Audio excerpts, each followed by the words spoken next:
Assalamualaikum warahmatullahi wabarakatuh. Selamat pagi. Perkenalkan nama saya Rian Farid Rahmanto. Saya mahasiswa SEBA 47 IPF. Pada hari ini saya akan menyampaikan tesis berjudul Pemetaan Risiko dan Analisis Kelayakan Finansial Proyek KPBU Pembangunan Rumah Susun di Ibu Kota Nusantara, Kalimantan Timur. Adapun untuk pendahuluan latar belakang, pemerintah Indonesia berencana melakukan pemindahan ibu kota ke Ibu Kota Nusantara di Kaltim, yang rencananya memerlukan unit hunian untuk aparatur negara sebanyak 213 uh, rumah susun. Namun hingga tahun 2025 baru terbangun 47 tower rumah susun, sehingga masih ada kekurangan 166 tower rumah susun. Dikarenakan adanya keterbatasan anggaran, maka pemerintah berencana akan melibatkan badan usaha dengan skema KPBU. Penelitian tentang KPBU pembangunan rumah susun di Indonesia yang memetakan risiko secara mendalam masih terbatas karena skema ini relatif baru dan belum memiliki banyak proyek konkret sebagai basis data. PT XYZ sebagai badan usaha berniat untuk ikut tender dalam pembangunan rumah susun dengan skema KPBU ini yang rencana akan mulai konstruksi di triwulan 3 tahun 2026. PT XYZ dalam mengikuti tender proyek KPBU ini dihadapkan pada tantangan besar dalam pemetaan risiko dikarenakan belum banyak pihak yang menganalisis pemetaan risiko tersebut, dan juga banyak tantangan dalam analisis kelayakan finansial dikarenakan kondisi dinamika perubahan kebijakan pemerintah, kondisi fiskal negara, dan ketidakpastian waktu pemindahan ibu kota Nusantara ke IKN. Selain itu, proyek KPBU Tower Rusun merupakan hal baru bagi PT XYZ karena sebelumnya pengalaman proyek KPBU hanya di bidang infrastruktur. Adapun rumusan masalah adalah satu, belum banyak pihak yang melakukan analisis pemetaan risiko berasosiasi proyek KPBU pembangunan rusun di IKN, sehingga perlu dilakukan analisis pemetaan risiko tersebut secara komprehensif. Kedua, adanya berbagai kemungkinan perubahan kebijakan pemerintah, keterbatasan fiskal negara, dan fluktuasi biaya proyek yang berpengaruh pada kelayakan finansial proyek KPBU pembangunan rusun. Bagi PT XYZ, maka perlu dilakukan analisis kelayakan finansial berbasis risiko, analisis sensitivitas, analisis skenario, dan simulasi Monte Carlo terhadap NPV, IRR, BCR, PP, dan juga tingkat risiko probabilitas proyek yang mengalami NPV negatif. Kemudian pertanyaan penelitian, satu, bagaimana peta risiko yang berasosiasi dengan proyek KPBU Rusun IKN atas kemungkinan perubahan-perubahan yang dapat terjadi selama masa pelaksanaan proyek tersebut. Kedua, bagaimana kelayakan finansial proyek KPBU Rusun IKN apabila dianalisis dengan pendekatan berbasis risiko, analisis sensitivitas, analisis skenario, dan juga simulasi Monte Carlo terhadap nilai NPV, IRR, BCR, PP, dan tingkat probabilitas risiko kerugian.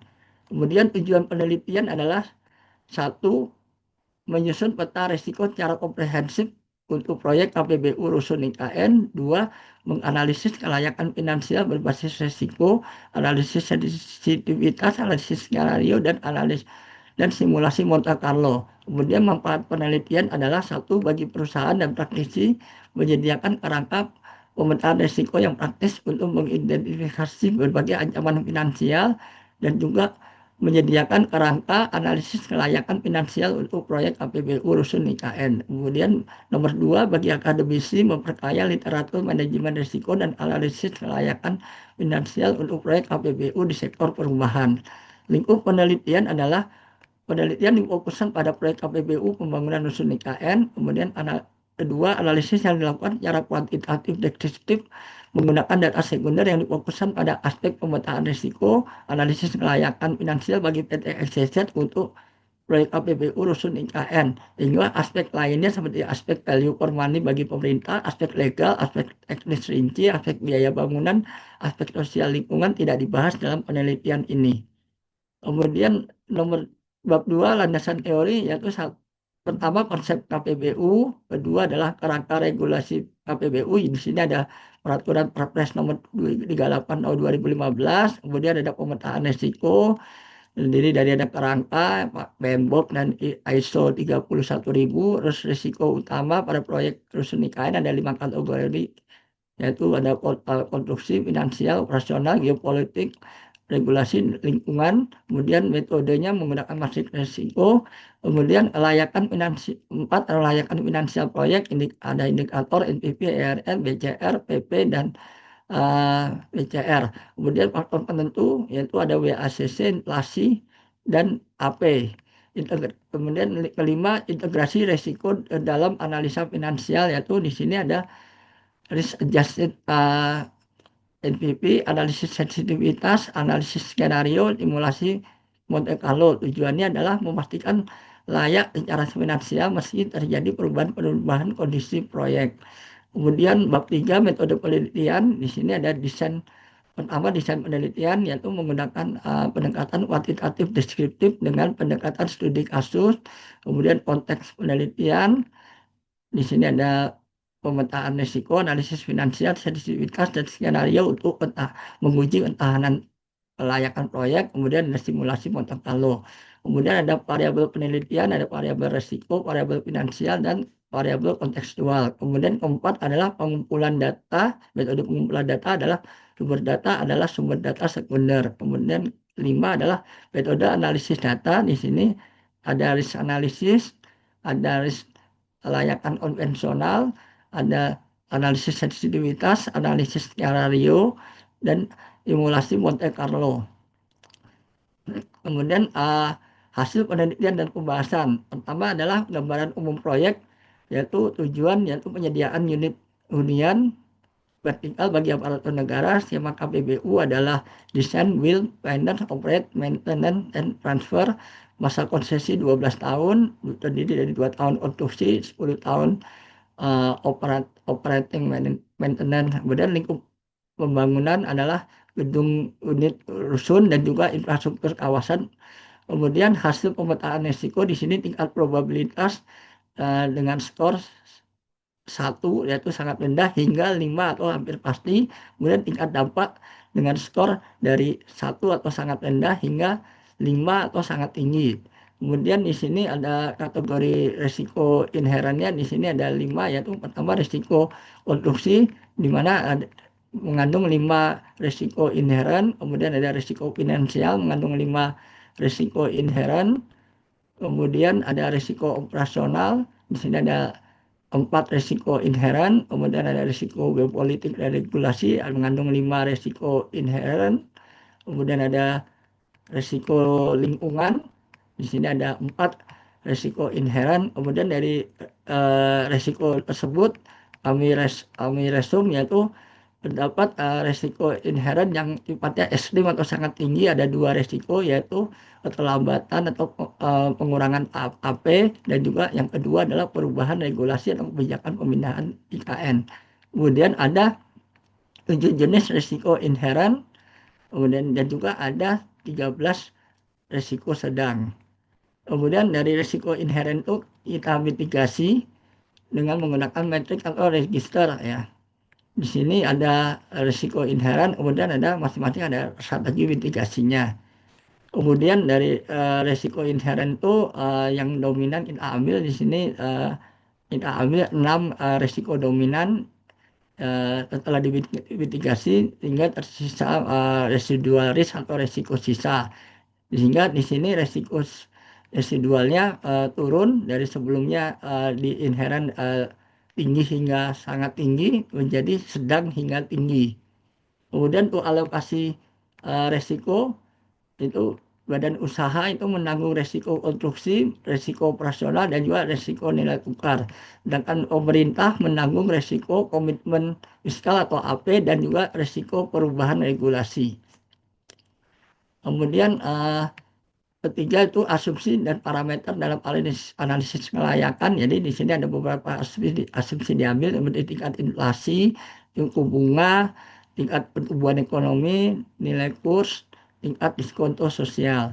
Kemudian struktur finansial dan biaya pokok proyek, Di sini untuk sistem pembayarannya dari pemerintah adalah AP, kemudian konsesinya ada 12 tahun, dari 2 tahun konstruksi, 10 tahun operasi, kemudian struktur pendanaan adalah 20% equity, 80% loan dengan cost of equity-nya 15,76%, cost of debt-nya 9,75%, hingga tertemu BACC 9,24%. Sedangkan struktur biaya yaitu terdiri dari biaya capek itu 4,9 triliun, terdiri dari biaya konstruksi, biaya konsultan, dan juga biaya keuangan. Sedangkan biaya OPEX yaitu sekitar 682 miliar. Kemudian dari hasil analisis finansial di sini ditemukan BACC 9,24%, IRR 12,24, NPV 836 miliar, BCR adalah 1,16, payback period adalah 7,16 tahun. Hingga keseluruhan analisis finansial ini menyatakan proyek ini layak. Kemudian dari analisis sensitivitas yaitu variabel yang paling sensitif adalah perubahan nilai AP dan juga perubahan nilai capek, di mana perubahan nilai AP maupun capek besar 10% memberikan dampak penurunan NPV yang sangat besar, yaitu terjadi penurunan 60 hingga 65%. Kemudian hasil analisis skenario di sini kita bagi 3 skenario, yaitu case normal atau best case, kemudian ada best case yang terbaik atau best case, dan juga case terburuk atau worst case dengan probabilitas adalah 40%, 30%, dan 30%. Di mana di sini dengan berbagai simulasi kondisi diperoleh expected NPV rata-rata sebesar 529 miliar. Namun di sini standar deviasi atau tingkat risikonya cukup tinggi, yaitu sebesar 1,018 triliun. Kemudian dari hasil analisis Monte Carlo dengan kondisi perubahan capek dan juga perubahan nilai probability payment ya, dengan hasil 20.000 iterasi diperoleh NPV negatif itu atau proyek mengalami kerugian itu probabilitasnya mendekati 0 sehingga dianggap layak. Dari pembahasan di atas dapat diambil kesimpulan bahwa terkait pemetaan risiko proyek ya, profil risiko tinggi proyek itu adalah di keterlambatan atau pengurangan availability payment dan juga risiko perubahan regulasi pemindahan IKN. Risiko tinggi lainnya ada keterlambatan produksi, nilai kurs, perubahan nilai kurs, kurang pasokan listrik, bencana alam. Risiko efektif mitigasi melalui penjaminan pemerintah, klausul kontrak, dan efisiensi konstruksi, hingga nilai residual risknya mengalami penurunan. Sedangkan untuk kelayakan finansial proyek ini rusun IKN ini layak secara finansial baik dari berbagai analisis. Namun yang jadi perhatian adalah di analisis skenario di sini bahwa tingkat standar deviasi atau tingkat risikonya cukup tinggi, yaitu 1,018 triliun. Sehingga manajemen proyek harus fokus memitigasi risiko terjadinya skenario worst case, terutama kenaikan capek dan juga penurunan AP untuk mencegah kerugian. Kemudian saran-saran yang bisa diberikan adalah satu adalah penguatan kontrak dan jaminan finansial, kedua mitigasi risiko operasional dan lingkungan, ketiga adalah pengendalian biaya konstruksi atau capek, keempat adalah koordinasi institusional. Demikian yang dapat kami sampaikan. Terima kasih. Wabillahi taufiq wal hidayah. Wassalamualaikum warahmatullahi wabarakatuh.